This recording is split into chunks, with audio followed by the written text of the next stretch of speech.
ఇటీవలనే మన తమిళ star hero Vishal ఆయన నటించిన మద గజ రాజ సైన్మా కార్యక్రమంలో పాల్గొన్నాడు. అయితే ఈ కార్యక్రమంలో పాల్గొన్న విశాల్ని చూసి అందరూ ఆశ్చర్యపోయారు. ఎందుకంటే ఆయన మునుపటితో పోలిస్తే చాలా సన్నబడ్డట్టు అవుపడ్డాడు. ఇక అంతేకాదు వేదిక మీద మాట్లాడేటప్పుడు చేతులు కాళ్ళు వణుకుతున్నాయి. అస్సలు చాలా నిస్సహాయంగా మాట్లాడారు. అయితే దీని గురించి ఆయన ఆరోగ్యం గురించి ఇప్పుడు అనేక రకాల పుకార్లు చక్కర్లు కొడుతున్నాయి. ముఖ్యంగా తమిళ మీడియా వర్గాలలో ఆయన ఆరోగ్యం గురించి ఇష్టానుసారంగా కథనాలు రాస్తున్నారు. అయితే ఈ సమయంలో వైద్యులే స్వయంగా ఆయన డెంగ్యూ ఫీవర్ తోని బాధపడుతున్నాడు అనే గురించి బయట పెట్టేసిర్రు. ఇక ప్రస్తుతం ఆయన చికిత్స పొందుతున్నాడు అని ఇట్లా పేర్కొన్నారట.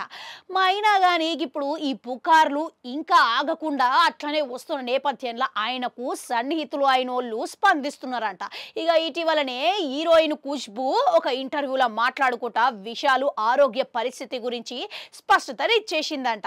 ఇక విశాలు ప్రస్తుతం డెంగ్యూ వైరల్ ఫీవర్ తోని మస్తుగా బాధపడుతున్నాడు అని అన్నదంట. అయితే అక్కడ ఎవరైతే మీడియా వాళ్ళు కానీ ఎవరైతే ఇంటర్వ్యూ చేసేటోళ్ళు ఉన్నారో వాళ్ళు అడిగిన ప్రశ్న అయినా కానీ సైన్మా ప్రమోషన్కు ఎందుకు హాజరైండు అనే ప్రశ్నకు ఆమె స్పందించుకుంటా ఈ సైన్మా చేసి 11 ఏళ్ల తర్వాత ఇప్పుడు విడుదలవుతున్నది. ఇక ఆయన తీవ్రమైన చలి జ్వరంతో బాధపడుతున్నా కానీ ప్రమోషన్లకు హాజరైండ్రు. ఇక కార్యక్రమం అయిపోయిన తర్వాత వెంటనే ఆసుపత్రిలో చేరిండు. ఇక ప్రస్తుతం ఆయన చికిత్స పొందుతున్నాడు, తొందరలోనే కోలుకుంటాడు, ఆందోళన చెందాల్సిన అవసరం లేదు అని అన్నదంట. అంతేకాదు విశాల్ ఇప్పుడు వైరల్ ఫీవర్ తోని చాలా బాధపడుతున్నాడు.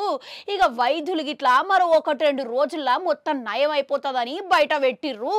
అయితే ప్రస్తుతం ఆయన 103 డిగ్రీల జ్వరంతో బాధపడుతున్నట్లు అయినా కానీ సైన్మా మీద ఉన్న ప్రేమను బట్టి ఆయన ప్రమోషన్ కార్యక్రమాలు హాజరైండు అని స్పష్టతనిచ్చిందంట.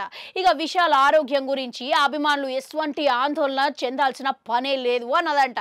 ఇక ఆయన అతి తొందరలోనే మీ ముందుకు తిరిగి వస్తాడు అని ఇట్లా స్పష్టతన ఇచ్చిందంట. మళ్ళా ఆయన ఇప్పటి వరకు చికిత్స మంచిగా జరుగుతుంది, మొత్తం చికిత్స చాలా నయ్యమయ్యే రూపంలోనే అడుగులు వేస్తున్నదని మంచి వార్త అయితే బయట పెట్టిందంట. ఇక అంతేకాదు ప్రస్తుతం సోషల్ మీడియాలో ముఖ్యంగా తమిళ మీడియా వర్గాల ప్రకారము ఇక తప్పుడు సమాచారము వాళ్ళు ప్రచారం చేస్తున్నారు. ఇక ఇకనైనా తప్పుడు ప్రచారం ఆపాలి అనుకుంటా ఆమె సున్నితంగా హెచ్చరించిందంట. ఇక ప్రస్తుతం ఇక చేసిన కామెంట్లు తెగ చక్కర్లు కొడుతున్నాయంట. ఇక విన్నారు కదా, గిది అసలు ముచ్చట. ఇక ఇప్పటికైనా ఇక అసలు ఏమీ లేదు దాని గురించి ఏవేవో అది ఇట్లా ఆరోగ్యం మీద పుకార్లు చేయడము ఎంత తప్పు చెప్పురి. కనుక ఈ తప్పుడు ప్రచారాలన్నీ ఇప్పటికైనా తెలుసుకొని మానేయాలని కోరుకుంటా. మళ్ళా కలుద్దాం.